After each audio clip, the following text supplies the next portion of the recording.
আসসালামু আলাইকুম সবাইকে। ওয়ালাইকুম যারা আসসালাম।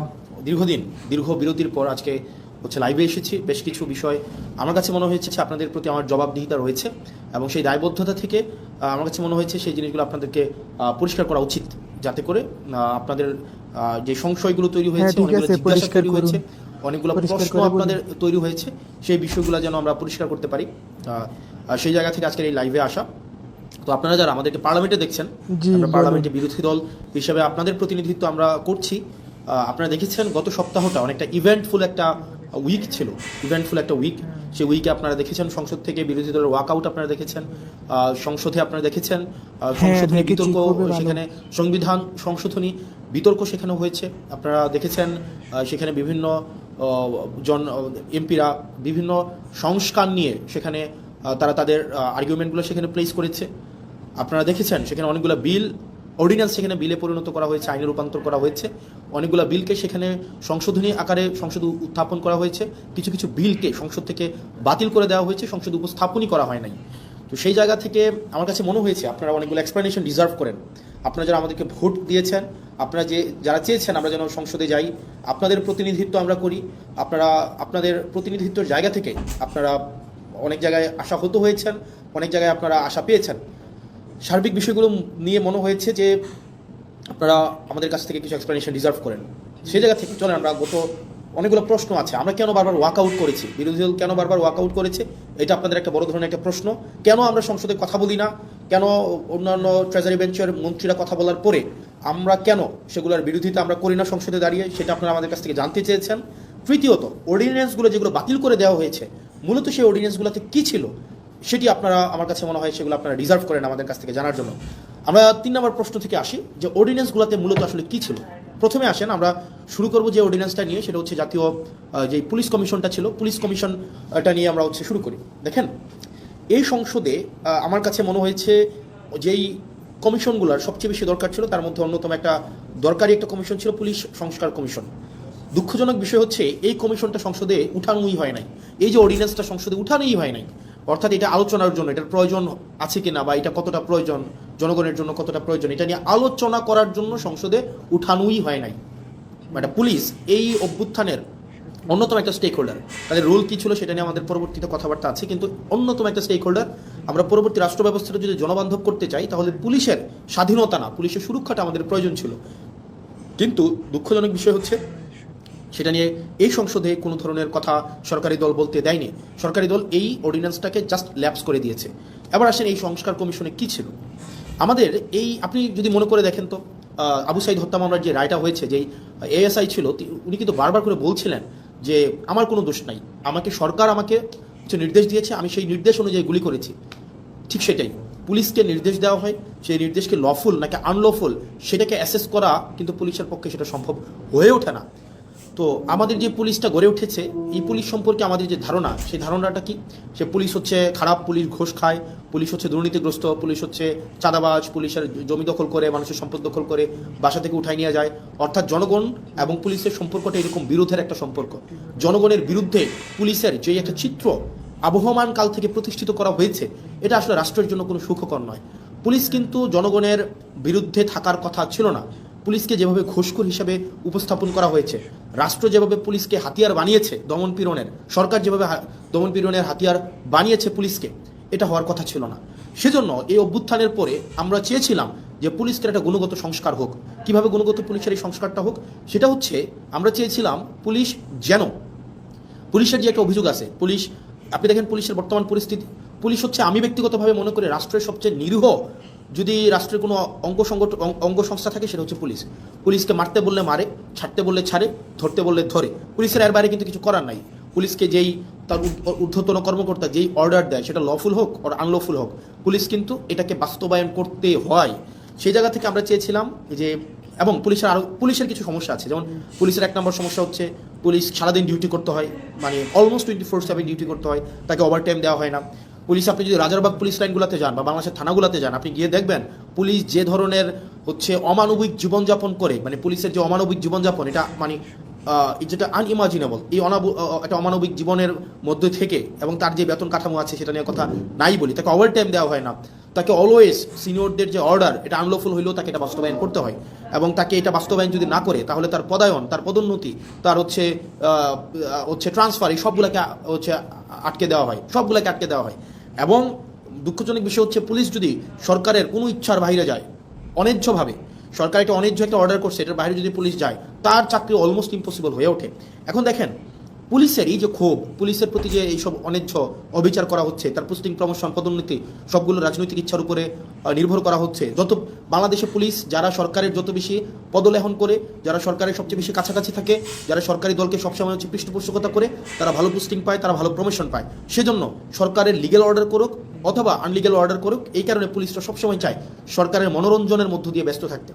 এখন এই যে পুলিশের যত অভাব, পুলিশের যত প্রত্যাশা, পুলিশের যত চাওয়া পাওয়া, পুলিশের যত ক্ষোভ, এগুলা নিরসনের জন্য এই গভর্নমেন্ট একটা কাজ করেছিল, মানে ইন্টারিম গভর্নমেন্ট, সেটা ছিল পুলিশ গ্রিভিয়েন্স রিএড্রেস প্রোগ্রাম হাতে নিয়েছিল, অর্থাৎ পুলিশের ক্ষোভ নিরসন করা এবং ন্যায্যতার ভিত্তিতে পুলিশের যে প্রয়োজনগুলো সেগুলোকে নিশ্চিত করার জন্য পুলিশ গ্রিভিয়েন্স রিএড্রেস প্রোগ্রাম হাতে নিয়েছিল এই সংস্কার কমিশনে।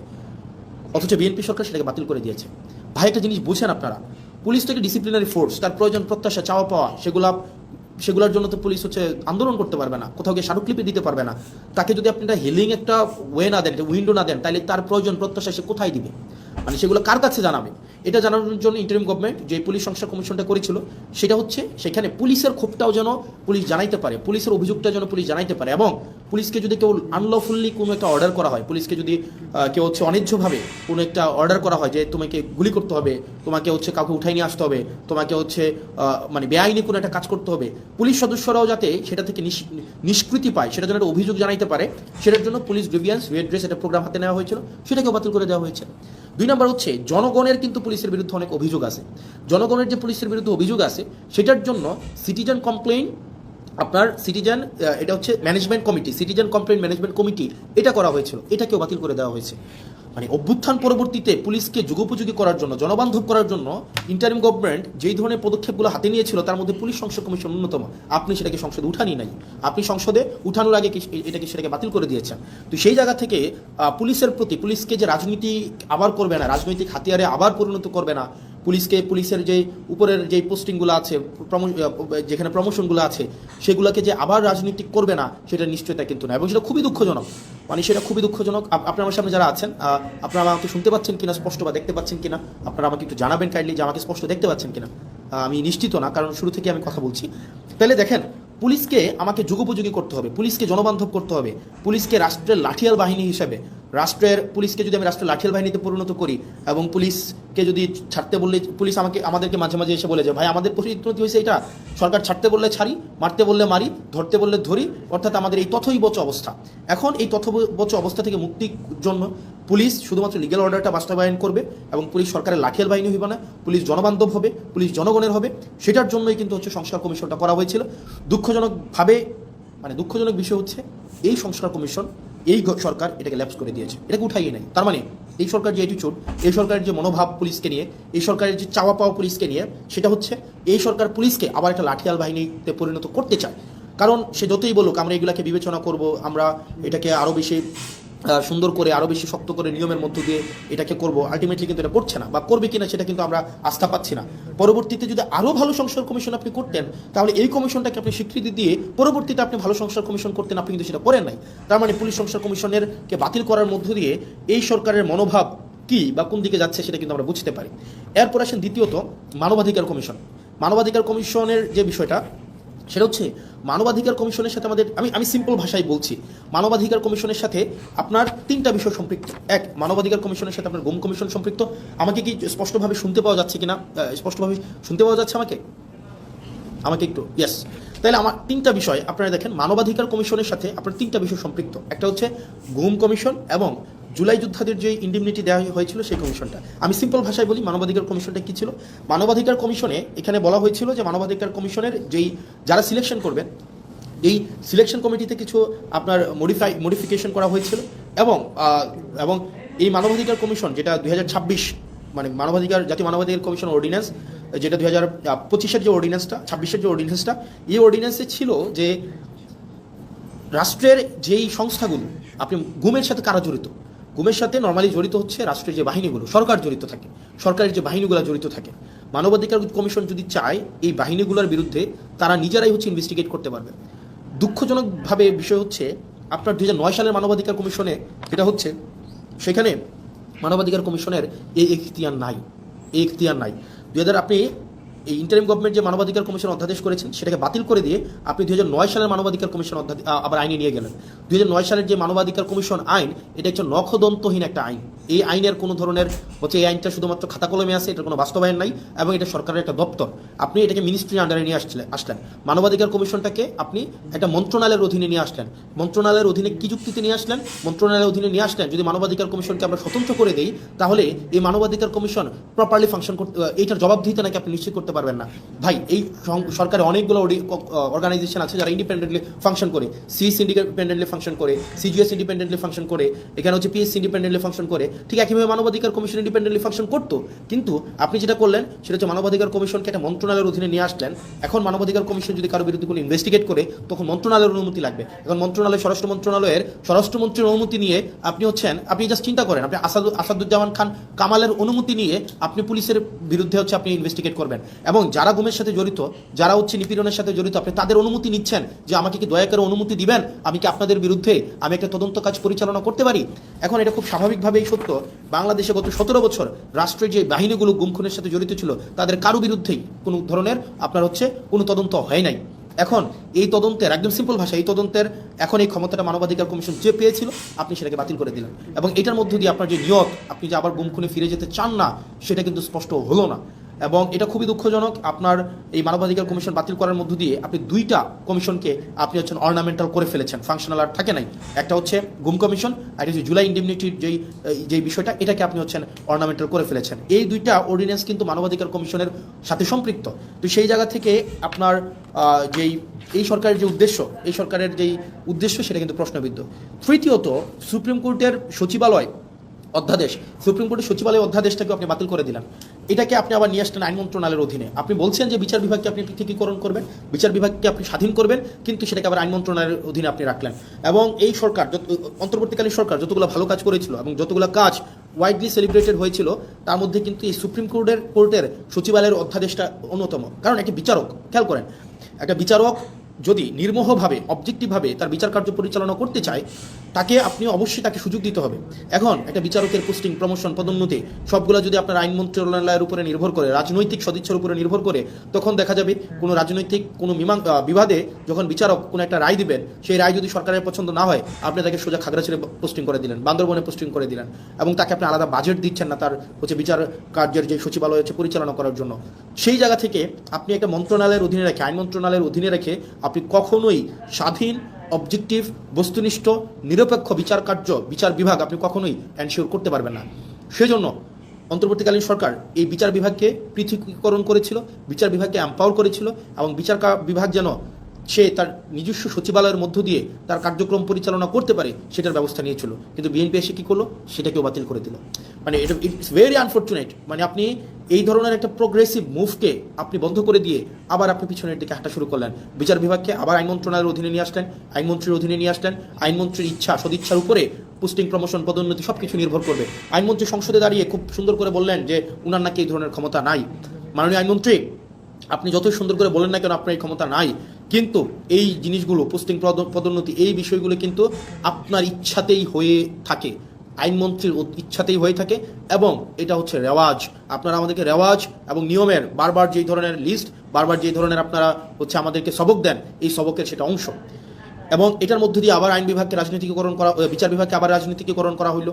আবার হচ্ছে সেখানে জাস্টিস মানিকের মতো আমরা বিচারক পাইতে যাচ্ছি, আবার ওবায়দুল হকের মতো আমরা বিচারক পাইতে যাচ্ছি, যেখানে আপনার রাজনৈতিক সদিচ্ছার উপরে হচ্ছে বিচার কার্য পরিচালনা করা হবে, এবং সেটি আমাদের জন্য খুবই দুঃখজনক, এবং সেটা রাষ্ট্রের জন্য একটা ব্যাকওয়ার্ড মুভ। তারপর পরবর্তীতে যেই কমিশনটাকে, যেই সরকারি মুভকে বা আমাদের অগ্রগতিকে একদম নষ্ট করে দেওয়া হয়েছে, সেটা হচ্ছে আমাদের পরবর্তীতে স্থানীয় সরকার রিলেটেড অর্ডিন্যান্স ছিল। অর্থাৎ আগে এই ইন্টারিম গভর্নমেন্ট আসার পরে কোনো একটা কাজ করেছিলেন, সেটা হচ্ছে যে বিশেষ পরিস্থিতিতে, যেহেতু আপনারা জানেন যে বিগত 3-4টা নির্বাচন, সেই নির্বাচনগুলো স্থানীয় সরকারে সেগুলো স্বচ্ছ, নিরপেক্ষ, বস্তুনিষ্ঠ নির্বাচন হয় নাই, অংশগ্রহণমূলক নির্বাচন হয় নাই। একপাক্ষিকভাবে সেই নির্বাচনগুলোতে আওয়ামী লীগের কর্তা ব্যক্তিরাই সেখানে নির্বাচিত হয়ে স্থানীয় সরকারগুলোকে দখল করেছিল, মেম্বার, চেয়ারম্যান, মেয়র, কাউন্সিলর।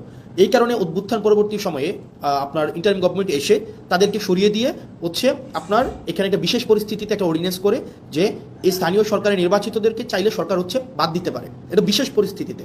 এখন অভ্যুত্থান পরবর্তীতে একটা বিশেষ পরিস্থিতিতে একটা অর্ডিন্যান্স আপনি স্থানীয় সরকারের তাদেরকে বাতিল করে দেওয়ার জন্য আপনি করলেন, কিন্তু আপনি বিএনপি আপনি নির্বাচিত সরকার এসে এই অর্ডিন্যান্সটাকে আপনি আইনে পরিণত করলেন। কীভাবে আইনে পরিণত করলেন?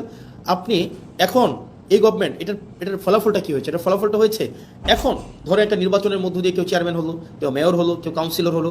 এখন বর্তমানে যে আইনে আছে, সরকার চাইলে বিশেষ পরিস্থিতিতে কাউন্সিলরকে বাতিল করে দিতে পারবে, মেয়রকে বাতিল করে দিতে পারবে, উপজেলা চেয়ারম্যানকে বাতিল করে দিতে পারবে। অর্থাৎ একটা নির্বাচিত একটা অংশকে সরকার চাইলে বাতিল করে দিতে পারবে। সরকারের কাছে যদি মনে হয় সে ইনঅ্যাপ্রোপ্রিয়েট, তার মানে এই পুরা স্থানীয় সরকার ব্যবস্থাকে সরকারিকরণ করা হইলো, দলীয়করণ করা হইলো। আপনি নির্বাচিত হয়ে আসেন, সমস্যা নাই, আপনি যখনই সরকারের বিরুদ্ধে কোনো অবস্থান নেবেন আপনাকে চাইলে সরকার বাদ দিয়ে দিতে পারবে। এই ধরনের একটা কালো আইন এই সংসদে পাশ করা হয়েছে, এই ধরনের কালো আইন। তার মানে মানবাধিকার কমিশন, পুলিশ সংস্কার কমিশন, গুম কমিশন, সুপ্রিম কোর্টের সচিবালয় অধ্যাদেশ, স্থানীয় সরকার রিলেটেড যে বিষয়গুলো রয়েছে, এইখানে বিএনপি যে অবস্থানটা নিয়েছে, এই অবস্থানটা জনগণের বিরুদ্ধে একটা অবস্থান, গণতন্ত্রের বিরুদ্ধে একটা অবস্থান, মানুষের জন আকাঙ্ক্ষার বিরুদ্ধে একটা অবস্থান। এখন আপনারা আমাকে প্রশ্ন করতে পারেন যে ভাই, সংসদে তো দেখি শুধুমাত্র আপনাদের আইনমন্ত্রী সালাউদ্দিন সাহেবই কথা বলেন, সংসদে দেখি আসাদুজ্জামান সাহেব আইনের এক্সাম্পল ব্যাখ্যা দেন 40-45 মিনিট ধরে, সালাউদ্দিন সাহেব আমরা দেখি সেখানে 50 মিনিট ধরে কথা বলেন, আপনারা কেন কথা বলেন না? এখানে যে বিষয়টা আমাদেরকে এই সংসদে কথা বলতে দেওয়া হয় না। আমি একটা এক্সাম্পল দিই, যেমন আপনার সালাউদ্দিন সাহেব আমাদের স্বরাষ্ট্রমন্ত্রী, উনি যখনই দাঁড়ান, উনি যেহেতু ট্রেজারি বেঞ্চের মেম্বার, ট্রেজারি বেঞ্চের অর্থাৎ উনি স্বরাষ্ট্রমন্ত্রী, উনি যখনই দাঁড়ান যে বিষয় ধরেন, যেমন মানবাধিকার কমিশন বিষয়ে আমাকে সময় দেওয়া হয়েছিল মাত্র আমাকে সময় দেওয়া হয়েছিল 2 মিনিট, আমাকে সময় দেওয়া হয়েছিল মাত্র 2 মিনিট, আর এই বিষয়ে সালাউদ্দিন সাহেব 40 মিনিট কথা বলেছেন, 40 মিনিট। আমাদের সুপ্রিম কোর্টের সচিবালয়ের বিষয়ে আপনার 8 মিনিট কথা বলেছেন আপনার আক্তার ভাই, আসাদুজ্জামান সাহেব কথা বলেছেন অলমোস্ট 40 মিনিট। তাহলে ঘটনাটা কি দাঁড়ায়? ঘটনাটা দাঁড়ায়, ধরেন কোনো একটা অর্ডিন্যান্সের পক্ষে আমি 5 মিনিট কথা বললাম, 5 মিনিট, এটার বিরুদ্ধে সালাউদ্দিন সাহেব 40 মিনিট কথা বললেন, 40 মিনিট, আপনি 40 মিনিট। এই 40 মিনিটে উনি যদি কোনো অযৌক্তিক কথাও বলেন, সেটাকে যখন আমি আবার দাঁড়াবো যে ওনার অযৌক্তিক কথাগুলোকে খণ্ডন করার জন্য, আমাদেরকে সেখানে কোনো অ্যালাউ করা হয় না। তার মানে আপনি সময় পাচ্ছেন 5 মিনিট আর সালাউদ্দিন সাহেব সময় পাচ্ছেন 40 মিনিট। আপনার কাছে ওনার কথাটাই কি উনি ওনার মতো করে মনের মাধুরী মিশিয়ে, মেটাফোর দিয়ে, উনি ইতিহাস টেনে, উনি ওনার নিজের ব্যক্তিগত অভিজ্ঞতা, দর্শন সবগুলাকে উনি সংমিশ্রণ করে ওনার মনের মাধুরী মিশিয়ে উনি কথা বলতে পারেন। এবং সেই জায়গা থেকে আমাদেরকে সময় দেওয়া হয় 2 মিনিট, এবং রিকোয়েস্ট করে সময় নেওয়া হয় 1 মিনিট, এবং যখনই আবার সময় চাওয়া হয় তখন আমাদেরকে বলা হয় this is not Shahbag straight, it's parliament, which is very unfortunate. কারণ আপনি একই টপিকে আপনার মানবাধিকার কমিশনের বিলের উপরে সালাউদ্দিন সাহেব কথা বলবেন 45 মিনিট, আর সেখানে আমাকে কথা বলতে দিচ্ছেন আপনি 2 মিনিট, আপনি আমাকে 2 মিনিট কথা বলতে দিচ্ছেন। মানে এটা খুবই আনজাস্টিফাইড। যখন এটারই বিরোধিতা আমরা করেছিলাম, যখন এটাই চেয়েছিলাম যে এটা বিরোধিতা হচ্ছে, তখনই আমাকে বলা হলো যে this is not Shahbag square, it's parliament. এবং বিএনপি এক ধরনের দুইটা কাজে জুচ্চুরি করেছে, জুচ্চুরি মানে সিম্পল জুচ্চুরি করা কি? জুচ্চুরি ওনারা দিনের আলোতে প্রতারণা করেছে। যেমন জুলাই জাদুঘর একটা অধ্যাদেশ ছিল, এই অধ্যাদেশটা কথা ছিল এটাকে অপরিবর্তিতভাবে সংসদে আইন আকারে পাশ করা হবে। ওনারা কি করলেন? ওনারা একদম সংসদ শুরু হওয়ার সময়, সংসদ একদম বিলটা পাশ করার 5 মিনিট আগে ওনারা এটাকে সংশোধনী আকারে উপস্থাপন করে ওনারা বিলটাকে পাশ করায় নিলেন, যেটা কোনো এটাকে একটা কমিটমেন্ট ব্রিচ করা হয়েছে। এটা কথা ছিল না, কথা ছিল এটা অ্যাজ ইট ইজ পাশ করাবে। এখন আপনি আমাকে বলতে পারেন তাহলে আপনারা প্রতিবাদ করলেন না? আমরা অবশ্যই প্রতিবাদ করেছি, এবং আপনারা যদি দেখে থাকেন তাদের যেহেতু মেজরিটি 2/3, তারা এখন কাউকে আর তোয়াক্কা করার প্রয়োজন মনে করে না। তাদের কথা আপনারা পার্লামেন্টে থাকলে থাকবেন, না থাকলে নাই, আমার যে আইনটা আমি যেভাবে ইচ্ছা আমি করবো, এবং যেভাবে ইচ্ছা আমি সেটাকে পাশ করবো। এবং ওনারা আরও কয়েকটা জায়গায় ওনারা আমাদের সাথে প্রতারণা করে যাচ্ছেন, বাংলাদেশের সাথে প্রতারণা করে যাচ্ছেন। যেমন কথা ছিল প্রত্যেকটা আইন, পূর্ণাঙ্গ আইন অন্তত 3 দিন আগে সবার কাছে ওনারা পূর্ণাঙ্গ বিলটা ওনারা হাতে দিবেন। ওনারা 3 দিন আগে হাতে দেন না। ওনারা যেটা করেন, ওনারা বিলটা সংসদে উত্থাপনের 15 মিনিট আগে আপনাকে এতগুলো পেয়ে যায় না ধরাই দেবে 15 মিনিট আগে। এবং এই 15 মিনিট আগে আপনাকে এই পুরো বিলটার যদি আপনি একমত থাকেন বা দ্বিমত প্রকাশ করেন, এই 15 মিনিটের মধ্যে আপনাকে জানাইতে হবে। এবং এটা এক ধরনের পুকুর চুরি করার মতো। এবং আপনারা দেখবেন মানবাধিকার পুলিশ সংস্কার কমিশন এটা কিন্তু সংসদে উত্থাপনের কথা ছিল, কিন্তু ওনারা এই কমিটমেন্টটা ওনারা ব্রেক করেছেন। ওনারা অনেকগুলা কমিটমেন্ট ওনারা সিরিজ আকারে ব্রেক করেছেন। এক নম্বরে ব্রেক করেছেন, ওনারা বলেছিলেন 98টা অধ্যাদেশ ওনারা অ্যাজ ইট ইজ পাস করবেন। এই অ্যাজ ইট ইজ 98টা কমিশন পাস করার কথা থাকলেও ওনারা সেই জায়গায় ওনারা হচ্ছেন আমাদের জাতির সাথে ওনারা প্রতারণা করেছেন, ওনারা কমিটমেন্ট ব্রেক করেছেন। দ্বিতীয়ত ওনারা বলেছিলেন খ ক্যাটাগরির 16টা সংশোধন আকারে বিলগুলো হচ্ছে সংসদে উপস্থাপন করবেন, সেখানে হচ্ছে ওনারা হচ্ছেন কমিটমেন্ট রাখেন নাই, ওনারা সংশোধিত আকারে উত্থাপন করে নাই।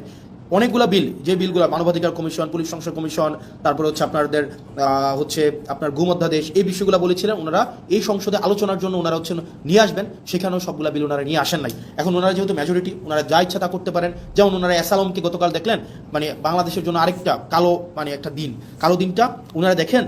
অ্যাসালম, আমি সংসদে প্রশ্ন করেছিলাম বাংলাদেশের শীর্ষ 20টা ঋণখেলাপি প্রতিষ্ঠানের তালিকা দেওয়ার জন্য। তো আমির খসরু সাহেব আপনার হচ্ছে ফিনান্স মিনিস্টার, উনি 20টা ঋণখেলাপির তালিকা আমাদেরকে দিয়েছেন, সংসদে সেটা আছেন। এই 20টার মধ্যে 9টাই হচ্ছে অ্যাসালমের প্রতিষ্ঠান। এই অ্যাসালম ইসলামী ব্যাংক থেকে 82,000 কোটি টাকা শুধু ইসলামী ব্যাংক থেকে ওনারা হচ্ছে ঋণখেলাপি করেছে। 82,000 কোটি টাকা ইসলামী ব্যাংক থেকে নিয়ে গিয়েছে অ্যাসালম। আপনার ইন্টারিম গভর্নমেন্ট যখন আসলো, ইন্টারিম গভর্নমেন্টের আপনার হচ্ছে যিনি গভর্নর ছিলেন, এই গভর্নর কি করলেন, এই ব্যাংকগুলোকে বাঁচানোর জন্য 36,000 কোটি টাকা রিফিল করলেন, যেন এই ব্যাংকগুলো জনগণকে এই টাকাটা দিতে পারে এবং ব্যাংকগুলোকে যেন বাঁচানো যায়। 36,000 কোটি টাকা, 36,000 CR। এখন যেটা হয়েছে, গতকাল একটা ব্যাংক অর্ডার পাস করাই নিলেন মেজরিটির বড়াই দিয়ে। এই ব্যাংক অর্ডারে কি আছে? অর্ডারে আছে আপনার আগের যারা মালিক ছিল, যারা ব্যাংকগুলোকে চুরি নষ্ট করেছে, যারা ব্যাংকগুলোকে একদম মানে ধ্বংস করে দিয়েছে বাংলাদেশের অর্থনীতিকে আওয়ামী লীগের সময়, এবং এই ব্যাংকগুলোকে চুরি করে টাকাগুলোকে বিদেশে নিয়ে গিয়েছে, এই ইন্টারিম গভর্নমেন্ট স্ট্রিক্ট আইন করেছিল তাদেরকে কোনোভাবে এই ব্যাংকে ফেরত আনা যাবে না। এই মালিকদেরকে আর ব্যাংক তুলে দেওয়া হবে না, কারণ ভাই তারা ব্যাংকগুলোকে নষ্ট করে দিয়ে জনগণের টাকাগুলোকে বিদেশে পাচার করে দিয়েছে। এই মালিকদের হাতে আর ব্যাংক তুলে দেওয়া যাবে না। অথচ গতকাল সরকার একটা আইন করলো, সেই আইনটা হচ্ছে কি? আইনটা হচ্ছে যদি 7% টাকা ফেরত দেয়, আপনার 36,000 কোটি টাকার 7% যদি ওনারা ফেরত দেয়, তাইলে আবার তাদের কাছে মালিকানা বুঝাই দেওয়া হবে। তাহলে চিন্তা করেন, তার মানে আপনি টাকা 82,000 কোটি টাকা মারলেন, এখন সরকার এই ব্যাংকগুলোকে বাঁচানোর জন্য আবার 36,000 কোটি টাকা দিল। এখন আপনি মাত্র 7% টাকা ফেরত দিয়ে, তার মানে হচ্ছে 2,500-3,000 কোটি টাকা ফেরত দিয়ে আপনি আবার মালিকানা পেয়ে যাবেন। তার মানে আপনি চুরির সময় চুরি করলেন, চুরি করার সময়, মানে এটা সিম্পল, এটা বোঝানো হচ্ছে যেমন যদি বলতে যাই, আপনার একটা দোকান আছে, এই দোকানে 1 লক্ষ টাকা ছিল, আপনার এই 1 লক্ষ টাকার পুঁজিটাকে আপনি হচ্ছে পুঁজিটাকে বিক্রি করে দিলেন, একদম আপনার লাভ তো করলেন না, পুঁজিটাকে বিক্রি করে দিলেন, 1 লক্ষ টাকাই আপনি বিক্রি করে দিলেন, নিজের মতো করে খরচ করে ফেললেন, এই 1 লক্ষ টাকা সরাই নিলেন। তখন কি করলো সরকার, আপনার দোকানটা যেন টিকে থাকে, কাস্টমার যেন অ্যাটলিস্ট দোকানে আসতে পারে, দোকানটা যেন টিকে থাকে, সরকার আবার 50,000 টাকা ফেরত দিল, যে তোমাকে দিল যে ভাই তুমি দোকানটাকে কোনো রকমের টিকাই রাখো। সরকার আপনাকে ফেরত দিল এবং বললো কি আগের যে মালিক যে 1 লক্ষ টাকা নিয়ে পালাই গেছে, তাকে কোনোভাবেই আর এই দোকানের মালিকানা বুঝাই দেওয়া হবে না। এখন এই সরকার কি করলো, এই সরকার আসার পরে ওই মালিককে আবার এখন সুযোগ দিল যে তুমি যদি মাত্র 7% টাকা ফেরত দাও, মাত্র 7,000 টাকা ফেরত দাও, তাইলে তোমাকে আবার মালিকানা বুঝাই দেওয়া হবে। তার মানে ওই দোকানদার 1 লক্ষ টাকাও খাইছে, পরবর্তীতে সরকারের 50,000 টাকাও পাইছে, এখন মাত্র 7,000 টাকা ফেরত দিয়ে সে এখন এই দোকানের মালিকানা বুঝে পাইবে। মানে এত মানে অযৌক্তিক, অবিবেচনা প্রসূত কোনো সিদ্ধান্ত হইতে পারে, মানে বিএনপি থেকে আমরা পাইতে পারি, মানে এটা কোনোভাবেই গ্রহণযোগ্য ছিল না। তার মানে আপনি 1.5 লক্ষ টাকা, মানে 1 লক্ষ টাকা তো এটা আপনি নিয়ে গেলেন জনগণ থেকে, সরকার আবার আপনাকে 50,000 টাকা দিল এটাকে বাঁচিয়ে রাখার জন্য, এখন মাত্র আপনি 7,000 টাকা ফেরত দিয়ে আপনি এই ব্যাংকের মালিকানা বুঝে পাবেন। সরকার এই ধরনের একটা কালো আইন করলো, কাকে খুশি করার জন্য? অ্যাসালমকে খুশি করার জন্য। কাকে খুশি করার জন্য? রাষ্ট্রের মাফিয়াদেরকে খুশি করার জন্য, যেটা বিএনপি থেকে খুবই আনএক্সেপ্টেবল একটা হচ্ছে মুভ। এই অ্যাটিটিউডটা যদি অব্যাহত থাকে, আপনি দেখেন বিএনপির আপনি যিনি HPM honourable prime minister Tarique Zia, ওনার মুভমেন্টগুলো যদি আপনি দেখেন, ওনার মুভমেন্ট হচ্ছে আপনি দেখবেন খুবই অ্যাকোমোডেটিভ, মানে খুবই অ্যাকোমোডেটিভ। আপনি দেখবেন খুবই সুন্দর পেয়ার স্টান করতেছে, এই প্রোগ্রামে যাচ্ছে ওই প্রোগ্রামে যাচ্ছে, খুবই ডিসেন্ট এবং হচ্ছে ইনক্লুসিভ একটা মুভ দিচ্ছে। কিন্তু অ্যাক্টিভিটিগুলো যদি আপনি দেখেন, বিএনপির অ্যাক্টিভিটিগুলো লাস্ট 2 মাসে, নাম্বার 1 অ্যাক্টিভিটি বাংলাদেশ ব্যাংকে যেভাবে দখল করা হলো, এই অ্যাক্টিভিটিটা যদি আপনার চোখে পড়ে, বিসিবিকে যেভাবে দলীয়করণ করা হলো, স্থানীয় সরকারকে যেভাবে ধ্বংস করা হলো, মানবাধিকার কমিশনকে যেভাবে বাতিল করে দেওয়া হলো, পুলিশ সংস্কার কমিশনকে বাতিল করে দেওয়া হলো, সুপ্রিম কোর্টের সচিবালয়কে বাতিল করে দেওয়া হইলো, এরপরে হচ্ছে আপনার এই ব্যাংকগুলোকে আবার দখল করার জন্য দখলবাজদেরকে যে সুযোগটা দেওয়া হইলো, এই অ্যাক্টিভিটিগুলো যদি আপনি একসাথে করেন, তাহলে আপনার কাছে যে বার্তাটা যায়, এই বার্তাটা কখনোই ইতিবাচক কোনো একটা বার্তা না। এই অ্যাক্টিভিটিগুলো যদি আমরা একসাথে যোগ করি, তাহলে যে বিএনপির চেহারাটা দাঁড়ায়, এই বিএনপির চেহারাটা যদি বেগম জিয়া বেঁচে থাকতেন, নিশ্চয়ই উনি সেটার জন্য উনি অবশ্যই দুঃখ পাইতেন, কষ্ট পাইতেন। উনি বেঁচে থাকলে কখনোই এভাবে মানে নগ্নভাবে দলীয়করণ করা হইতো না। উনি জুলাই জাদুঘরকে যেভাবে হচ্ছে বিএনপি দলীয়করণ করার জন্য সবার হচ্ছে দিনে দুপুরে প্রকাশ্যে যেভাবে একটা জালিয়াতির একটা আশ্রয় নিয়েছেন, সেটা ম্যাডাম যদি বেঁচে থাকতেন উনি অবশ্যই সেটার জন্য উনি লজ্জিত হতেন। সার্বিকভাবে বিবেচনায় আপনি যদি দেখেন বিএনপির লাস্ট 2 মাসের মুভ এবং বিরোধী দল আকারে আমরা আমাদের এই সংসদে আমাদের কথা বলার সুযোগ না দেওয়ার যে বিষয়টা, আমাদেরকে শাহবাগ দেখানো হচ্ছে, যে অর্থাৎ আপনি যদি কথা বলতে চান আপনি শাহবাগে যান, শাহবাগে আপনি যা ইচ্ছা তা বলতে পারবেন, এটা পার্লামেন্ট, এখানে আপনি যা ইচ্ছা তা বলতে পারবেন না, এখানে শুধুমাত্র সেটাই বলা যাবে। আপনি বিরোধী দল, আপনি মাত্র এই কয়টা সিট নিয়ে আসছেন, আপনি আবার এত বেশি সময় পাবেন কেন? আপনারে ভাই, আপনি একজন 40 মিনিট ধরে উনি ক্লাস নিতে পারেন, সেখানে আমাদেরকে সময় দেওয়া হয় 2 মিনিট, রেকর্ডে আছে। আপনি যদি দেখেন, আমরা যখন একটা বিলের বিরুদ্ধে দাঁড়াইলাম, মানবাধিকার কমিশনের বিলের বিরুদ্ধে দাঁড়াইলাম, আমাকে সময় দেওয়া হলো যে মিস্টার আবদুল্লাহ আপনার সময় 2 মিনিট। আর এইটার রিভার্টাল যখন আসাদুজ্জামান সাহেব দিলেন, উনি 25 মিনিট প্লাস হচ্ছে উনি রিভার্টাল দিলেন। তার মানে উনার কোনো সময় মানে নাই, উনি যতক্ষণ ইচ্ছা কথা বলতে পারবেন, উনি দাঁড়াইলেই উনার মাইক অন করবেন, উনি সালাউদ্দিন সাহেব দাঁড়াইলেই উনার মাইক অন হবে, এবং উনার রেকর্ডের জন্য উনারা সব কিছু বলতে পারেন। কিন্তু আমাদের রেকর্ডের জন্য আমাদের মাইক অন করা হয় না। আমরা 50 বার 20 বার শুরু থেকে যদি হাত তুলে রাখি, আমাদেরকে এই সময়টা দেওয়া হয় না। এটা নাকি সংসদের রেওয়াজ। তো সংসদের রেওয়াজ এবং সংসদের আইন আসলে কোনটা কি, সবগুলো হচ্ছে সরকার যেভাবে চাইবে সেটাই, যেটা অভ্যুত্থান পরবর্তী সময়ে যেটা আমাদের জন্য অপ্রত্যাশিত ছিল। প্রিয় বাংলাদেশবাসী, আমার কাছে মনে হয়েছে আপনারা কিছু এক্সপ্লেনেশন ডিজার্ভ করেন। কারণ দিন শেষে আমরা হচ্ছে দিন শেষে কোনো না কোনোভাবে আমরা বেনিফিটেড। আমরা যারা ক্ষমতায়, আমরা যারা চেয়ার পেয়েছি, আমরা যারা মন্ত্রী হয়েছি, আমরা যারা এমপি হয়েছি, আমরা কোনো না কোনোভাবে বেনিফিটেড। এটা নিঃসন্দেহে, এটা বলার কোনো সুযোগ নাই, আমরা বেনিফিটেড। কিন্তু যারা জীবন দিয়েছে, যারা আত্মত্যাগ করেছে, যারা রাস্তায় নেমে এসেছিল, যারা হচ্ছে জুলাইয়ে, আরেকটা ইম্পর্টেন্ট বিষয় জুলাইয়ের কথা মনে হওয়াতে, খুবই পোর স্ক্রিপ্টেড একটা নাটক বিএনপি আপনারা হচ্ছে পার্লামেন্টে করছে, খুবই পোরলি স্ক্রিপ্টেড। সেটা হচ্ছে কি, ওনারা বলতেছে, বারবার বলতেছে ওরা জুলাই সনদের পক্ষে, মানে বারবার কিন্তু বলতেছে জুলাই সনদের পক্ষে, যে আমরা প্রত্যেকটা দাড়ি কমা সহ আমরা জুলাই সনদ বাস্তবায়ন করবো। তো আমরা যখন বলতেছি যে জুলাই সনদের অর্ডারটা আপনাকে বাস্তবায়ন করতে হবে, তখন যেটা হইলো, ওনারা একদিন একটা নাটক সাজাইলো। ওনাদের পন্থী কিছু ছাত্রদল, যুবদল সহ অনেকে আছে যে তাদের এই অভ্যুত্থানে ফেসিবাদ বিরোধী প্রত্যেকটা রাজনৈতিক দল সমানভাবে অংশগ্রহণ করেছে, তাদের আত্মত্যাগ ছিল, তাদের দীর্ঘ লড়াই ছিল, তাদের দীর্ঘ হিস্ট্রি ছিল। তো ওনারা কি করলেন, কিছু সিলেক্টিভ আহতকে, কিছু সিলেক্টিভ, একদম সিলেক্টিভ কিছু আহতকে বিরোধী দলীয় যেই গ্যালারিটা আছে সেই গ্যালারিটাতে এনে বসাইলো, এবং ওনাদেরকে বলে দেওয়া হলো, পরবর্তীতে ওনাদের মধ্যে অনেকগুলো আহত আমাদের কাছে আসছে যে ভাই আমরা তো বুঝি নাই যে আসলে আমাদেরকে কী কারণে নিয়ে আসা হয়েছে, আমাদেরকে জাস্ট বলা হয়েছে আপনাদেরকে গাদ্দার বলার জন্য, এবং আপনাদেরকে যেন আমরা বেশিং করি, আপনাদেরকে যেন আমরা হচ্ছে ওখান থেকে আপনাদেরকে বেশিং করি, এবং আপনাদের বিরুদ্ধে যেন আমরা স্লোগান দিই। এই স্ক্রিপ্টটা বিএনপির জন্য, মানে শোনেন, আপনারা বিএনপির যারা আছেন 217 জন এমপি আছেন, ইট ডাজন্ট ম্যাটার, আপনারা হচ্ছেন সরকারে আছেন, ইট ডাজন্ট ম্যাটার। মানে ধরেন কী করতে পারবেন, ম্যাক্সিমাম গুম করে ফেলতে পারবেন, উঠাই নিয়ে যেতে পারবেন বাসা থেকে, এই জার্নিটা এখানে থামাই দিতে পারবেন, সো হোয়াট ভাই। মানে জীবনে তো ধরেন আপনার মানুষের সাথে যদি কানেক্টেড থাকি, মানুষ যদি আস্থা রাখে, বিশ্বাস রাখে, এর থেকে বড় প্রাপ্তির আর কিছুই নাই। আপনারা ওই দিন যে স্ক্রিপ্টটা সাজাইলেন, আপনারা যে নাটকটা সেদিন সংসদে করলেন, এবং আমরা দেখলাম মাননীয় প্রধানমন্ত্রী প্রত্যেক আহতের সাথে একজন একজন করে কথা বলে আসার পরে ওই আহতরা ওই গ্যালারি থেকে আমাদেরকে বিভিন্নভাবে, ওখানে আপনারা দেখলেন একটা সিন ক্রিয়েট করা হয়েছে, এবং ওনারা আমাদেরকে বিভিন্নভাবে গালাগালি দিলেন। ওনারা বললেন আমরা জুলাই সনদ চাই, বিএনপি যেভাবে চাই আমরা সেভাবে চাই। তো আমরা জিজ্ঞেস করলাম বিএনপি কীভাবে চাই বলেন তো? তোমরা বলেন না বিএনপি যেভাবে চাই আমরা সেভাবে চাই। আমি বললাম তো বলেন না বিএনপি কীভাবে চাই? কয় না আমরা এত কিছু বুঝি না, বিএনপি যেভাবে জুলাই সনদ চাই আমরা সেভাবে চাই। এর মাঝখানে 3-4 জন আছে আমাদের কাছে এসে বললো যে ভাই আমরা খুবই দুঃখিত, আমরা আপনাদের সাথে এইভাবে আচরণ করার কারণে, কিন্তু আমাদেরকে এইভাবেই বলা হয়েছে, আমরা যেন আপনাদের বিরুদ্ধে স্লোগান দিই, আমরা যেন আপনাদেরকে হচ্ছে ওখানে অপমান করি, আমরা যেন আপনাদের বিরুদ্ধে এই ধরনের কথাগুলো বলি। মানে it's very unfortunate mister Tarique Zia, honourable prime minister Tarique Zia, it's very unfortunate আপনি পার্লামেন্টে থাকা অবস্থায় এই ধরনের একটা নাটক করা হবে এবং এটার ডিরেকশন আপনি দিবেন। মানে আমি জানি এটা স্ক্রিপ্ট রাইটার কে ছিল, এটার কোরিওগ্রাফার কে ছিল, এটার হচ্ছে ডিরেক্টর কে ছিল, আমি জানি না, কিন্তু আমি এটা বিশ্বাস করতে স্টিল চাই না যে এখানে কোনো ধরনের আপনি ব্যক্তিগতভাবে এখানে এটার পৃষ্ঠপোষকতা করেছেন, এটা আমি বিশ্বাস করতে চাই না। কিন্তু এটা যদি হয়ে থাকে এটা ভেরি আনফর্চুনেট, এটা আপনার জন্য একটা ডিসক্রেডিট। কারণ আপনি এই ধরনের একটা মানে সংসদে যারা মানে বিএনপিপন্থী জুলাই, জামাতপন্থী জুলাই যুদ্ধে এইভাবে ক্লাসিফিকেশন করবেন এবং তাদেরকে দিয়ে প্রেস কনফারেন্স করিয়ে আমাদের বিরুদ্ধে কথা বলাবেন, এবং তারা পরবর্তীতে এসে তারা বুঝবে, তারা স্বীকার করবে যে তাদেরকে ব্যবহার করা হয়েছিল, এর থেকে দুঃখজনক mister Tarique Zia honourable prime minister কিছু হইতে পারে না। এবং এটা আপনার জন্য খুবই ডিসগ্রেস, আমি একজন পলিটিশিয়ান, আমি হচ্ছে এই একই সংসদে বসি, এবং আমার কাছে মনে হয়েছে লাস্ট 1 মাসের অ্যাক্টিভিটিতে আমাকে অবশ্যই কথা বলতে হবে। এবং আপনারা যে কাজটা করেছেন, আমি জানি না কে এটা স্ক্রিপ্ট রাইটার ছিল, কে এটা ডিরেক্টর ছিল, এটা যদি আপনারা করে থাকেন, এই যে জুলাই যোদ্ধাদের মধ্যে যেই বিভাজন আপনারা করলেন এবং তাদেরকে যেভাবে রাজনৈতিক টুল হিসাবে আপনারা ব্যবহার করলেন, এটা আপনার জন্য এটাতে আপনার লজ্জিত হওয়া উচিত। এবং আমি বিশ্বাস করতে চাই এক্ষেত্রে আপনি এক্ষেত্রে কোনো ধরনের আপনার নিজস্ব কনসেন্ট ছিল না। আর আপনাকে যারা বুঝিয়েছে, এই স্ক্রিপ্ট রাইটার যারা ছিল, ডিরেক্টর যারা ছিল, তারা আপনাকে বিপদে ফেলবে। প্রিয় দেশবাসী, আমাদের দেশ যেদিকে যাচ্ছে, আমাদের বাংলাদেশ যে পথে হাঁটছে, আমরা যেদিকে যাচ্ছি, কোনো ইতিবাচক বার্তা আমাদেরকে দিচ্ছে না। আমাদের যারা আত্মত্যাগ দিয়েছিল, তারা যে কারণে আত্মত্যাগ করেছিল রাষ্ট্রের স্ট্রাকচারাল রিফরমেশনের জন্য, কিন্তু দিন শেষে রাষ্ট্রের স্ট্রাকচারাল রিফরমেশন তো হচ্ছে না, আমরা সেটা পারছি না। এটা আমাদের ফেলিওর, আমরা বারবার বলে যাচ্ছি। এবং বিএনপি থেকে প্রত্যাশা আরও বেশি ছিল। তবে থ্যাংক ইউ বিএনপি, আপনারা এই রং মুভগুলো নিচ্ছেন এবং জনগণ আপনাদেরকে কীভাবে দেখে আপনারা মানুষের কাছে যান। এবং আপনারা যে মনে রাখবেন, বয়স আমার মাত্র 27 বছর 7 মাস, ছোটো মুখে অনেক বড় কথা বলছি।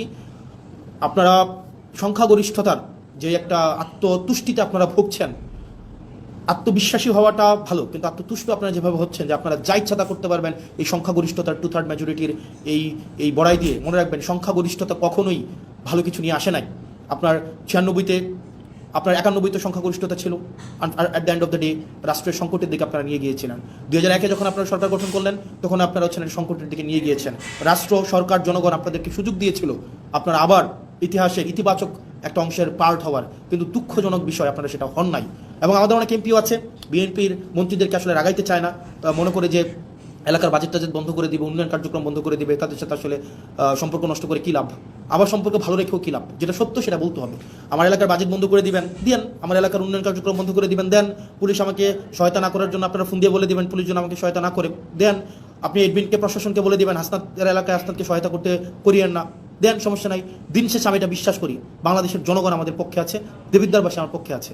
এবং আমার বরাদ্দ বন্ধ করে দেওয়া, আমার এলাকার পুলিশকে আপনারা ফোন দিয়ে বলে দিবেন আমাকে যেন হেল্প না করে, কোনো সমস্যা নেই। আপনি ধরেন এটা যদি মনে করেন আপনার এই ক্ষমতাটা স্থায়ী, এটা সবসময় থেকে যাবে, এটা মানে এটা কোনোভাবেই সম্ভব না। মানে আপনারা আমাকে অসহযোগিতা করেন, ওয়েলকাম। দেবিদ্বারবাসী জানে, দেবিদ্বারবাসী এমনি 17 বছর ধরে বঞ্চিত ছিল, হয়তো আর কিছুদিন থাকবে। আপনারা আমার হয়তো উন্নয়ন কার্যক্রম আটকাই দিবেন, আমার বিভিন্ন কাজ আটকাই দিবেন, পুলিশ হয়তো আমাকে অসহযোগিতা করবে, অ্যাডমিনিস্ট্রেশন আমাকে হয়তো অসহযোগিতা করবে, কিন্তু সত্য বলা থেকে আমাকে বিরত রাখতে পারবে না। সংসদে চেয়ার তো কী হয়েছে, মানে কী হয়েছে ভাই? একটা লাইফে, একটা জীবনে, মানে 2টা ডাল ভাত খাই বেঁচে থাকলেই তো হয়েছে, এর বেশি তো কোনো কিছুর দরকার নাই। মানে মাইরা ফেলবেন, ফাইন, মাইরা ফেললে একটা একটা মহৎ কোনো কিছুর জন্য মৃত্যু, একটা স্বাভাবিক একটা বিছানায় পড়ে মৃত্যু, দুটো তো সেম না। একটা মহৎ কিছুর জন্য মৃত্যু, আমি নিজেই তো আত্মতুষ্টিতে থাকবো যে না, এটা মহৎ কিছুর জন্য মারা গিয়েছে বা মেরে ফেলা হয়েছে। So what? পরিবার, ব্যক্তিগত স্বার্থ, ব্যক্তিগত চাহিদা সব কিছুর উঠে এই বাংলাদেশের দলের ঊর্ধ্বে উঠে বাংলাদেশের স্বার্থ আমাদের প্রয়োজন আছে। বিএনপির আপনারা যারা আছেন, সরকারের আপনারা যারা আছেন, শুধু তো সরকারের বিএনপি নাই, সরকারের গণ অধিকার পরিষদ আছে, সরকারের রাষ্ট্র সংস্কার আছে, আন্দোলনের সাকিব ভাই আছেন। আপনারা যে চুপ করে থাকেন, এগুলো বাংলাদেশকে খুব দুঃখ দেয়, বাংলাদেশের মানুষকে খুব দুঃখ দেয়। যারা জুলাই রাস্তায় নেমে আসছিল, যারা রাস্তায় নেমে আসছিল, তারা আমাদেরকে এমপি বানানোর জন্য রাস্তায় নেমে আসে নাই, তারা রাষ্ট্র সংস্কারের জন্য আসছিল। দুঃখজনক বিষয়, আপনারা কার প্ররোচনায়, কার কথায় বা কিভাবে আপনারা একটা ব্যাকওয়ার্ড মুভ নিয়েছেন, সেটা আমাদেরকে অনেক বেশি আমাদেরকে কষ্ট দেয়। প্রিয় বাংলাদেশবাসী, আমরা আবার আমাদেরকে এই বিষয়গুলোকে আপনারা আমলে নেবেন। আমাদের যে প্রয়োজন, রাষ্ট্রের কাঠামোগত যে পরিবর্তনগুলো, আমাদের রাষ্ট্রের কাঠামোগত পরিবর্তনগুলোকে আমাদের অবশ্যই নিয়ে আসতে হবে। মানে নো ম্যাটার হোয়াট, কে বাধা দিচ্ছে, কিভাবে বাধা দিচ্ছে, আমাদেরকে রাষ্ট্র কাঠামোর পরিবর্তন না হওয়া পর্যন্ত আমাদের এই লড়াই চালাই যেতে হবে। কিন্তু অত্যন্ত দুঃখজনক বিষয়, দেখেন, মানে এটা আমাদের জন্য খুবই দুঃখজনক। আন্দোলনের সময় দেখা যায় নিম্নবর্ণের মানুষগুলা, নিম্নবর্গের রাজনৈতিক কর্মীরা রাস্তায় এসে জীবন দেয়, ব্যবসায়ীরা তখন এসে টাকা পয়সা দেয়। আন্দোলনের পরে দেখা যায় রাজনীতিবিদরা আবার ব্যবসায়ীদের সাথে হাত মিলায়, রাজনীতিবিদরা তাদের পদপদবি পায়, যেমন আমরা পেয়েছি। আমি নিজেকে সেখান থেকে আলাদা করছি না, দিন শেষে জনগণ কিছুই পায় না। মানে আমরা জনগণের জন্য আসলে কি করতেছি? সবগুলো করতেছি দলের জন্য, সবগুলো করতেছি ব্যক্তির জন্য, সবগুলো করতেছি নিজের জন্য। মানে এই পিপলটা কোথায়? পিপল তো আমাদের মধ্যে নাই, মানে আমাদের মধ্যে তো পিপল নাই। মানে আমরা জনগণের জন্য তো কিছু করতেছি না। যারা কোনো কিছু না পাওয়ার জন্য রাস্তায় নেমে আসছিল, যে এই ছেলেটা, আপনাদের মনে আছে জুলাইতে একটা ছেলে মাথার মধ্যে কড়াই বেঁধে, পিছনে এইচএসসির এডমিট কার্ডটা বেঁধে রাস্তায় নেমে আসছিল, এই পোলাপানগুলো কেন আসছিল রাস্তায় বলেন তো? যে মেয়েটা একটা আপনার ক্রিকেট ব্যাট কাঁধ ভেঙে স্কুল ব্যাগে নিয়ে যাচ্ছিল, তার ভাইকে মেরে ফেলতেছে বলে, বা রাষ্ট্র কাঠামোর এই যে নষ্ট হয়ে গেছে বলে, ওই মেয়েগুলো কি পাইছে? তাদের কাছে আসলে আমরা কি জবাব দিব? যে মায়েরা রাস্তার মধ্যে নেমে আসছিল, তাদের কাছে আসলে আমরা কি জবাব দিব? আমি খুব দুঃখ পাই এই সংসদ, যে সংসদে ইলিয়াস আলীর ওয়াইফ বসে আছে, যে সংসদে হুম্মাম কাদের বসে আছে, যে সংসদে আরমান বসে আছে, সেই সংসদে আপনার গুম অধ্যাদেশ বাতিল করে দেয়, সেই সংসদে মানবাধিকার কমিশন বাতিল করে দেয়, আমরা কিচ্ছু করতে পারলাম না। যেই সংসদে প্রত্যেকটা মানুষ সাফারার, সেই সংসদে আজকে এই সাফারারগুলাই অনেকটা অপ্রেশরের ভূমিকায় অবতীর্ণ হতে যাচ্ছে। আমি বিশ্বাস করতে চাই না এটা। তো দিন শেষে আসলে জনগণ কিছুই পায় নাই, জনগণ সবসময় টুল হিসেবে ব্যবহার করা হয়, তাদেরকে কাজে লাগাইয়া যারা ক্ষমতায় থাকে তাদের ক্ষমতাকে ইলাস্ট্রেট করতে চায়। তো প্রিয় বাংলাদেশবাসী, আমরা আমরা আমরা সরি, আমরা পারছি না, তবে এর মানে এই না যে আমরা হাল ছেড়ে দিব। আমরা আমাদের শেষটা দিয়ে, আমরা আমাদের জায়গা থেকে আমাদের চূড়ান্ত ত্যাগ যদি করতে হয়, সেই ত্যাগের বিনিময় হইল আমাদের এই স্ট্রাকচারাল রিফরমেশনগুলোতে আমরা কোনোভাবেই কম্প্রোমাইজ করবো না। আপনারা একবার ভাবেন তো, আপনারা এখন যারা আমাকে দেখছেন, এই পাশে যারা কেউ আমাকে দেখছেন, কেউ আমাকে শুনছেন, কেউ আমাকে গালাগালি করছেন, আপনারা সারা গালাগালি করছেন, তারা সহ আপনাদের সবাইকে একটা প্রশ্ন। 2024 সালে বা 2023 সালে রাষ্ট্র সংস্কারের এই প্রস্তাবনাগুলো যদি শেখ হাসিনা দিত, যে এই ধরনের একটা মানবাধিকার কমিশন করা হবে, এই ধরনের একটা পুলিশ সংস্কার কমিশন করা হবে, এই ধরনের একটা বিচার বিভাগ পৃথকীকরণ, সুপ্রিম কোর্টের সচিবালয় পৃথকীকরণের একটা কমিশন করা হবে, 2023 সাল বা 24 সালে দিত এই ধরনের একটা প্রস্তাব, আপনারা বলেন তো বিএনপি এটার বিরোধিতা করতো? বিএনপি এটার বিরোধিতা করতো না। বিএনপি এগুলোকে লুফে নিত, এই রাষ্ট্র কাঠামোর এই প্রস্তাবটাকে বিএনপি লুফে নিত। তার মানে বিরোধী দলে থাকতে মানবাধিকার আরাম, সরকারি দলে আসলে সেটা হয়ে যায় হারাম। বিরোধী দলে থাকলে পুলিশের স্বাধীনতা চাওয়া আরাম, সরকারি দলে আসলে পুলিশের সুরক্ষা এবং স্বাধীনতা চাওয়া হয়ে যায় হারাম। বিরোধী দলে থাকলে বিচার বিভাগের স্বাধীনতায় রাস্তা গরম করতে দেখা যায়, কিন্তু সরকার গঠন করার পরে আর এই হচ্ছে আপনার বিচার বিভাগের স্বাধীনতা তখন হয়ে যায় হারাম। এই যে দ্বিচারিতা, চেয়ার পরিবর্তনের সাথে সাথে, ঋতু পরিবর্তনের সাথে সাথে, দিক পরিবর্তনের সাথে সাথে এই যে দ্বিচারিতা আপনাদেরকে জনগণ বিচ্ছিন্ন অবশ্যই করবে। প্রিয় দেশবাসী, আমরা আমাদের জায়গা থেকে প্রত্যেকটা মানুষ, আমি বিশ্বাস করতে চাই, আমাদেরকে আর এই যে ধরেন ওই যে একটা কথা আছে না, ভূগোল বুঝাইয়া আমাদেরকে জনগণ বিরোধী কোনো ধরনের কর্মসূচি করে ফেলবে সরকার, এই সরকার এই সুযোগ আমরা দিব না। জীবন চলে গেলে জীবন দিব, যান চলে গেলে যান দিব, কিন্তু রাষ্ট্রবিরোধী, সরকার বিরোধী মানে কোনো ধরনের কোনো কার্যক্রম করতে দেব না। রাষ্ট্রবিরোধী, জনগণ বিরোধী। অনেকে বলেন যে ভাই আপনি যেভাবে কথা বলতেছেন, এই যে একজন বলতেছে আপনাকে তো সরকার ফান্ড বন্ধ করে দিবে, দিক, সো হোয়াট, মানে আমি কি সরকারের পা চাটবো নাকি? মানে মন্ত্রীর সাথে সম্পর্ক রাখবো একটা অনিচ্ছ সুবিধা পাওয়ার জন্য, সংসদে দাঁড়ায় একটা ন্যায় কথা বলা থেকে বিরত রাখবো নাকি? ভাই মানে আমার জবাবদিহিতা হচ্ছে মানুষের কাছে, মন্ত্রীর কাছে না। মন্ত্রী এই বছর আছে, আরেক বছর থাকবে না, এই টার্ম আছে, আরেক টার্ম থাকবে না, কিন্তু জনগণ সবসময় থাকবে। সুতরাং যদি আপনি আমাকে বলেন যে সত্য বলা থেকে বিরত রাখার জন্য, শুধুমাত্র বরাদ্দ পাওয়ার জন্য, ফান্ড পাওয়ার জন্য, সত্য বলা থেকে বিরত রাখার জন্য আমি যদি এখনই কম্প্রোমাইজ করি, পরবর্তীতে আরও বড় কিছু পাওয়ার জন্য আমি বিভিন্নভাবে আমার জীবনটা কম্প্রোমাইজের মধ্যে দিয়ে যাবে। না দিল, ফান্ড বন্ধ করে দিল, পুলিশ আমাকে হেল্প করা বন্ধ করে দিল, অ্যাডমিনিস্ট্রেশন আমাকে হেল্প করা বন্ধ করে দিল, যে আমাকে অনৈধ্যভাবে আমাকে আমার পথকে বাধাগ্রস্ত করবে, তারা তাদের ফলাফল সেটা কোনো না কোনোভাবে পাওয়া যাবে। মানে এটা মানে আমি ন্যাচারে বিশ্বাস করি, আমি ন্যাচারাল জাস্টিসে বিশ্বাস করি, সেটা কোনো না কোনোভাবে পেয়ে যাবে। এটা কিচ্ছু আসে যায় না আমার। আপনি এই কারণে এই যে মন্ত্রীর সাথে কুসুম সম্পর্ক রাখতে হবে, কুসুম বিরোধিতা করতে হবে, যদি আমার ফান্ড বন্ধ করে দেয়, দিক, আমার কিচ্ছু আসে যায় না। কিন্তু যেটা সত্যটাই আমাকে বলতে হবে, যেটা মিথ্যাটা আমাকে প্রকাশ করতে হবে।